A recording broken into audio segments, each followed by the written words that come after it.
Olivier Tréca du Chasseur de Migrateurs. Alors, pour cette nouvelle vidéo, je vais vous parler de la saison 2023-2024. On va faire un petit récapitulatif rapide de cette saison qui finalement a été une saison asymétrique avec beaucoup de bas. Un début de saison qui a été, j'allais dire, très très mauvais, médiocre, hein, et aussi de très haut avec beaucoup, à partir de la mi-novembre, un gros passage qui a eu lieu quasiment pendant jusque la fin de l'année. Tout d'abord, merci à tous les mig trackers d'avoir répondu à l'enquête et nous avoir permis de faire ce genre de récapitulatif.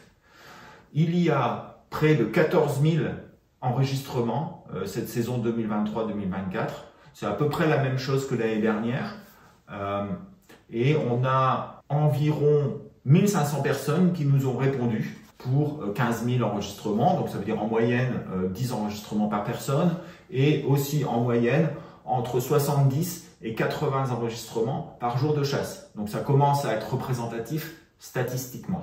Comment se positionne la saison 2024 par rapport aux saisons précédentes? Donc là, je vais vous montrer un petit graphique où on voit que la saison 2023-2024, c'est une des meilleures saisons depuis 15 ans, y compris 2009-2010. Ce qui est quand même relativement étonnant d'un point de vue statistique, parce que on a tous en souvenir cette très belle saison 2009-2010 avec un gros coup de froid, des canards partout. Mais en fait, finalement, la saison 2023-2024, elle est meilleure que celle-là. Les trois saisons, donc 2021, 2022, 2022, 2023, 2023, 2024, sont les trois meilleures saisons depuis quasiment toute la base.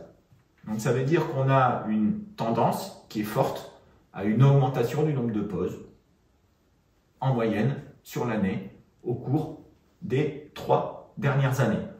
Alors, bien entendu, ça c'est vrai pour la globalité, hein, mais on peut détailler ça axe par axe. Alors, tout d'abord, je vais vous parler de l'axe migratoire qui va des Flandres jusqu'à l'Aquitaine. Pour les Flandres, eh bien, c'est la plus mauvaise saison depuis 10 ans. Ou presque, si, c'est la plus mauvaise saison depuis 10 ans, avec 2,1 pauses par nuit en moyenne. Alors ça s'explique, hein, parce que la meilleure période de l'année 2023-2024, ça a été janvier. Et en janvier, il y a une bonne partie des Flandres qui ne pouvaient pas chasser.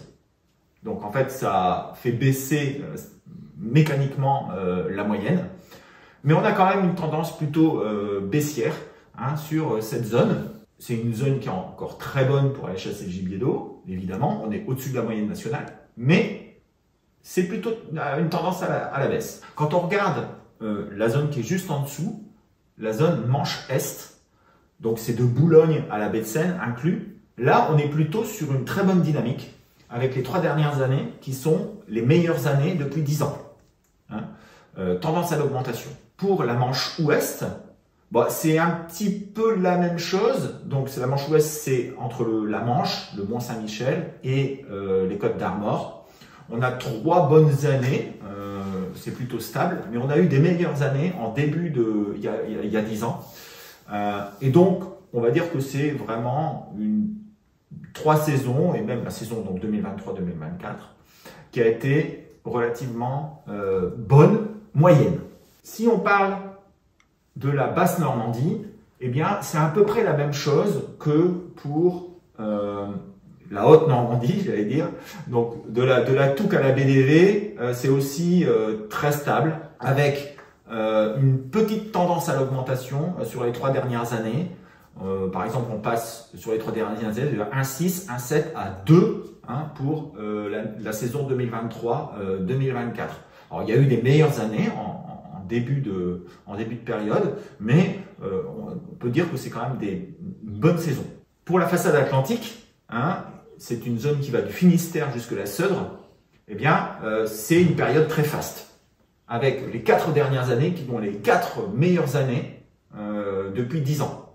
et la saison 2023-2024 qui est la meilleure année depuis 10 ans. On a une franche tendance à l'augmentation. Enfin, pour l'Aquitaine, eh bien, on est légèrement en augmentation sur les 3 dernières années, après un gros trou en milieu de période, alors qu'il y a 6-7 ans, c'était un très bon axe avec des très très bons résultats. Donc on a eu une baisse subite en 2018 et après on commence tout doucement à remonter avec des scores qui sont relativement corrects à 1,5. Alors c'est pas extraordinaire par rapport aux 2,8 de la saison 2017, hein, on est quasiment à la moitié, mais on est passé par des 0,7. Donc on est passé de 2,8 à 0,7 et là on remonte à 1,5. Donc c'est pas mauvais, c'est légère tendance à l'augmentation après un gros passage à vide. Maintenant vous parlez des lignes intérieures. Les vallées picardes. Alors la vallée picarde, c'est la vallée de la Scarpe, la Sensée, l'Escaut, la vallée de la Somme, Haute-Somme. Et là, eh bien, on a une franche tendance à la diminution. Hein, les 3 dernières années, c'est 1,2, 1,2, 1,3. Donc c'est relativement stable dans la médiocrité. On a eu un bon passage entre 2016 et 2019. Avec un maximum en 2019. Et là, depuis ce temps-là, ça a tendance vraiment à diminuer. C'est ce qui est constaté un peu partout, par tout le monde. Pour une ligne voisine, hein, l'Aisne, Sambre et Oise, qui sont quand même un petit peu plus à l'intérieur que les vallées picardes. Alors c'est assez contrasté au cours des années. C'est relativement stable depuis 6 ans, mais on avait eu auparavant, en 2014 et 2015, 2 très bonnes saisons à plus de 2, 2,3, 3,6 même en 2015. Et là, ça a vraiment baissé. On est de retour à des scores 1,8, 1,5, 1,6 qui sont relativement stables sur ces 3 dernières années. La ligne intérieure plus nord-est, hein, donc c'est une région qui va de la Seine, qui comprend la Seine, la Marne, le Grand Est, la Saône, le Jura. Et bien là, on a des chiffres qui sont assez élevés, hein, mais qui sont quand même plutôt tendance à la baisse, hein, parce qu'on est passé de 3,5 en début de période, il y a 10 ans, à 2,4, avec une baisse qui est relativement régulière. Enfin, je vais vous parler de la zone Rhône-Occitanie, où là, on a une franche augmentation, une tendance très nette, c'est incroyable. On a des chiffres qui passe de début de période autour de 1 pause par nuit en moyenne à aujourd'hui et l'année dernière, donc la saison 2023-2024, à 3,4 pauses. Et au cours des 4 dernières années, on est passé de 1,5 à 2, puis 2,5, puis 3,4. Donc on a une grande augmentation du nombre de pauses moyen sur cette ligne, qui devient peut-être presque la meilleure ligne de France depuis quelques années, en tout cas. En conclusion, ce qu'on peut dire, c'est que les 3 dernières années, eh bien, ça a été les meilleurs depuis 15 ans en France. Mais c'est pas le cas partout. Les régions les plus favorisées sont lesquelles? C'est le sud-est, la partie Manche-Est, l'Atlantique et dans une moindre mesure l'Aquitaine qui était tombée très bas mais qui commence à remonter. Par contre, les oiseaux, ils désertent les lignes intérieures du nord de la France, en quelque sorte. Et la fréquentation reste stable sur la Normandie. En conclusion, ce qu'on peut dire, c'est qu'on a un abandon des lignes intérieures au profit de la ligne côtière et de la ligne Rhin-Rhône. Alors maintenant, je vais vous parler des dates clés de la saison 2023-2024. Qu'est-ce qui s'est passé? Alors, on va vous voir aussi un petit graphique. Hein. On voit qu'il y a une saison qui a été coupée en deux. Avant le 15 novembre, après le 15 novembre. On passe d'une moyenne qui est peut-être à 1,5 à une moyenne qui est supérieure à 2, voire 2,5 sur les 3 derniers mois de l'année. Les dates clés, mois par mois. Mois d'août, les 2 ouvertures, bien entendu, hein, sur le DPM et sur le Marais, qui sont remarquables. En septembre, c'est calme. Il y a 2 petits pics, le 3 septembre, et puis autour du 8 septembre, 7, 8, 9 septembre. Après, c'est le grand calme, jusque le 17 octobre. Donc, Regardez, entre le 9 septembre et le 17 octobre, c'est des résultats qui sont très très faibles, hormis sur le sud-est. Et en octobre, on n'a que 2 jours de passage, le 17 et le 25 octobre. Donc, lune noire, pleine lune. En novembre, eh bien, ça a été très calme jusque la mi-novembre. Et après la mi-novembre, comme il n'y avait rien qui était passé, il y a eu un gros mouvement pendant presque 2 semaines de migration continue avec une dernière décade de novembre qui a vu passer beaucoup d'oiseaux. En décembre, le mouvement de la dernière décade il s'est prolongé quelques jours, une petite semaine, et puis après ça a été de nouveau un grand calme jusque Noël en fait, où là il y a eu du fait des inondations, etc., 2 mouvements importants, les 26 et 30 décembre. Et puis après, on rentre dans le vif du sujet de la saison 2023-2024, qui est janvier. Janvier, ça a été le meilleur mois de l'année, avec une semaine d'intense migration du 6 au 12 janvier, avec un coup de froid, et puis un petit rebond du 24 au 29 janvier avec le redoux. Alors la question que tout le monde se pose, c'est pourquoi est-ce qu'il y a eu un si mauvais début de saison? Alors pour moi, il y a 2 raisons. La première raison, c'est que il y a eu probablement une mauvaise nidification avec probablement des deuxièmes couvées. Et quand il y a des deuxièmes couvées, eh bien, les oiseaux ils prennent 4, 5, 6 semaines de retard. Et donc, ils arrivent plus tard. Et ça s'est vu aussi parce qu'on a vu pas mal d'oiseaux qui n'étaient pas en plumage, même en décembre et parfois même en janvier. La deuxième raison, c'est aussi la météo. Parce qu'on n'a pas eu des bonnes conditions du tout en septembre, en octobre et en novembre. Il a plu tout le temps, il faut bien dire la chose. C'est-à-dire, il y a eu des dépressions. Vent de sud-ouest, de la pluie, du vent, c'est vraiment pas des bonnes conditions pour la migration. Et les oiseaux, ils ont attendu. Ils ont attendu.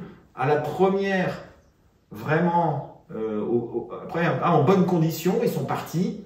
Donc à la mi-novembre, c'était le dernier, le dernier délai pour partir. D'ailleurs, les oies ont bien attendu jusque-là pour partir.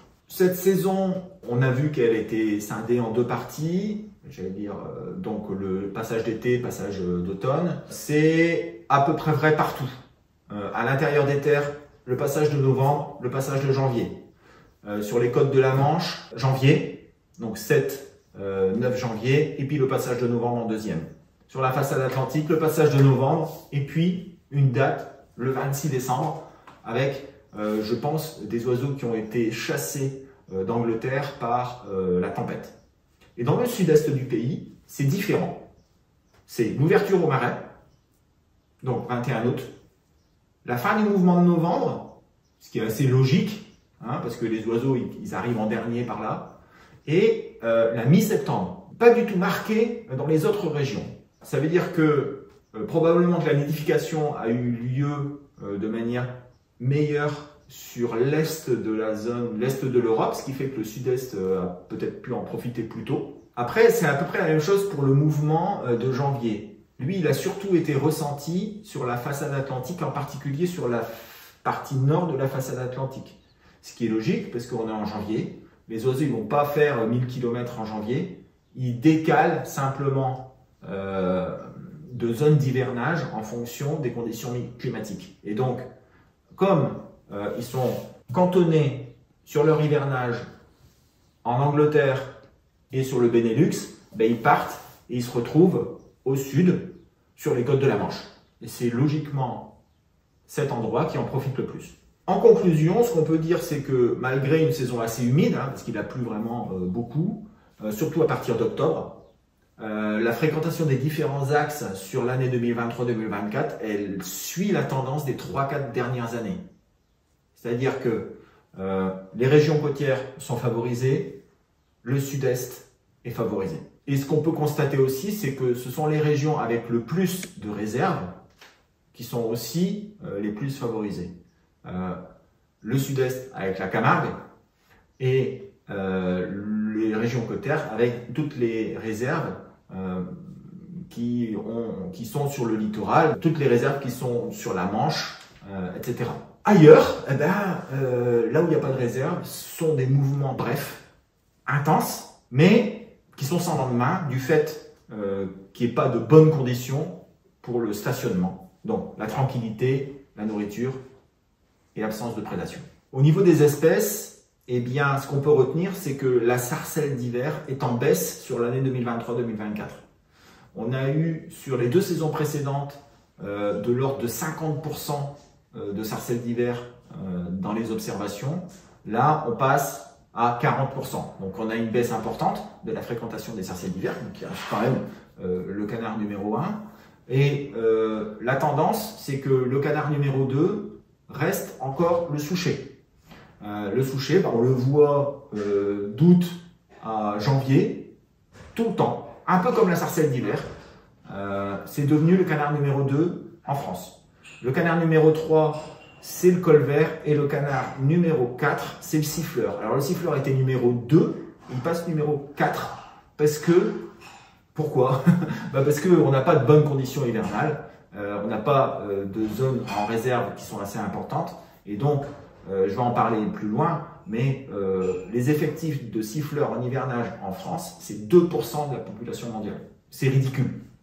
Et donc, c'est normal qu'on tue plus de siffleurs. Au niveau des oies, on ne les a pas vus beaucoup, uniquement au passage du 16, 17, 18 novembre, en grande quantité. Elles nous sont passées au-dessus, elles sont parties directement en Espagne. Il y en a quelques-unes qui ont été tirées à droite, à gauche, par-ci, par-là. Les effectifs hivernants en Espagne sont en chute libre.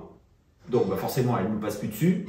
Et les effectifs en France, ils sont vraiment fluctuants et plutôt même à la baisse. Donc c'est normal qu'on ne voit plus non plus énormément d'oies cendrées de passage. Il reste toujours une poche dans le nord, autour des Flandres, où ils se tuent chaque année, pléthore de varieuses, mais c'est parce qu'ils sont tout près des réserves.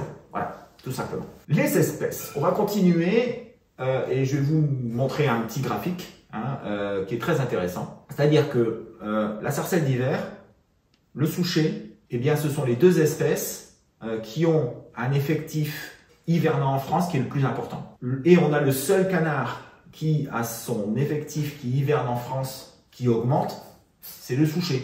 Le souchet, il est en augmentation modérée de 3 à 4% par an en termes d'effectifs hivernants en France. Et comme par hasard, il est passé de numéro 4 à numéro 2. Il n'y a pas de il n'y a pas de secret. Si on a des réserves et qu'on a du souchet qui vient hiverner, on en prélève à la hutte. Un petit aparté sur le milouin, sur les plongeurs. Le milouin morillon, c'est quand même un oiseau qui hiverne encore de manière importante en France. On a pour les 2 espèces autour de 70 000 individus qui hivernent en France. Alors que par exemple pour le souchet, c'est autour de 40 000.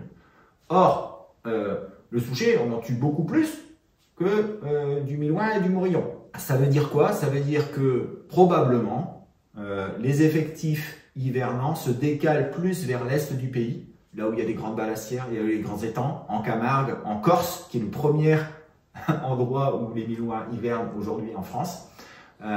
Et donc, là où il y a le plus d'installations de chasse, c'est-à-dire sur le littoral atlantique des côtes de la Manche, eh bien, on n'en voit plus beaucoup. Mais ça veut dire qu'il s'est simplement déplacé et adapté aux conditions de chasse, je pense, et aux conditions de nourriture. Pour les oies, alors ce qui est intéressant de savoir, c'est qu'on a 14 000 individus qui hivernent en France. La globale, le gros des effectifs, c'est l'oie cendrée. Ça représente 1 petit % des effectifs du paléarctique occidental. Ça veut dire, en gros, il n'y a pas d'oies qui passent. Et qui viennent, les oies ne viennent pas hiverner en France, c'est logique qu'on en voit de moins en moins. Pour le siffleur, il y a 32 000 individus qui hivernent en France sur une population de 1 720 000. Donc en gros, c'est 2%. 2%, ça veut dire qu'il y a 98% des effectifs de siffleurs qui hivernent au nord de chez nous, ou peut-être un petit peu au sud, mais c'est ridicule. Donc ça veut dire qu'on ne voit le siffleur que quand il fait froid. L'influence de la Lune, eh bien, c'est dans la tendance de toute la base, c'est-à-dire que, en gros, on a 50% plus de chances d'avoir une pause quand on est en pleine lune que quand on est en lune noire, et c'est quasiment une droite, vous verrez sur le graphique. L'influence du jour de la semaine, l'année dernière a été un petit peu une saison qui casse la tendance de toutes les saisons, c'est-à-dire que la meilleure nuit de l'année dernière, ça a été la nuit du samedi au dimanche, il faut le savoir, la deuxième nuit du jeudi au vendredi. Enfin, la nuit de dimanche à lundi, qui est traditionnellement la meilleure nuit, est plutôt mal servie cette année, comme le vendredi, mais le vendredi, ça c'est beaucoup plus normal. En conclusion, ce qu'on peut dire, c'est que, contrairement à ce que les gens ont pu dire, la saison 2023-2024 est une excellente saison, une des meilleures en moyenne depuis plus de 15 ans. Ça dépend bien sûr des régions, la tendance c'est une migration plus côtière, ou alors plus vers la ligne Rhin-Rhône. Entre les deux, toutes les lignes intérieures sont à la peine. Voilà, je vous remercie, je vous souhaite une excellente intersaison, une bonne reproduction, et puis passez faire un petit tour à la boutique. À bientôt, ciao à tous.